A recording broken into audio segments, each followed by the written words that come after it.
Mills were dangerous and frightening environments where children often worked up to 14-hour days. Child workers experienced exhaustion and suffered with sickness and headaches caused by the noise, heat and dust in the factories. And when all the machines went on, I was petrified, absolutely petrified. I thought I was going to collapse where I was. I was only 13, of course. Working in the mill often left children seriously injured or deformed. Many lost their fingers or limbs in accidents with machinery, and the physical labour could be crippling. I found it very hard and laborious employment. We had to stoop to bend our bodies and our legs. Now I cannot stand without crutches. I cannot walk at all. We're often treated brutally by the overlookers who supervise them.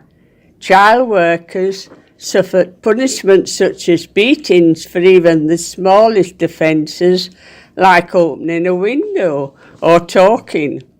The overlooker beat me up to my work. I have been beaten till I was black and blue, and I have had my ears torn. However, there were also reformers who fought to improve conditions for children. They campaigned about children's working hours, workplace safety and health and education provision. Their work led to government legislation aimed at protecting child workers.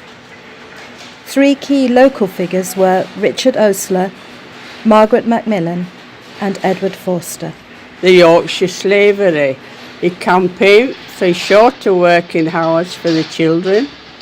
His work helped bring about the 1847 Factory Act, which made the working day a maximum of 10 hours long. Oastler lost his job after encouraging the use of strikes to campaign for changes in the mill. Losing his wage resulted in a spell in debtor's prison. Even from prison, Oastler continued to write and campaign for shorter working hours. Those magazines of British infantile slavery, where hundreds of little children work 13 hours a day, these children should be freed from exploitation. Richard Oastler. During Victorian times, parents often sold their children to the mill owner. Smallest and youngest members of the workforce, scavengers gathered up the fibres of wool that fell under the machines. They had to crawl underneath the machines whilst they were still running noisily over their heads. You was overwhelmed at the roar of noise, and for about 3 days that was all you could hear was the roar in your ears. Lab joiners were responsible for making sure that the spinning machines were constantly being fed with wool. They joined together the ends of one wool top and the start of the next wool top. This had to be done extremely quickly.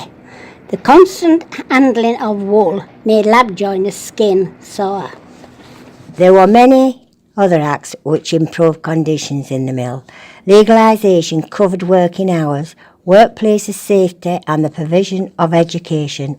After 1837, birth certificates were required to prove children were old enough for work, and an Act of 1874 allowed children to be half-timers, meaning that they worked part-time and went to school when they weren't at the mill.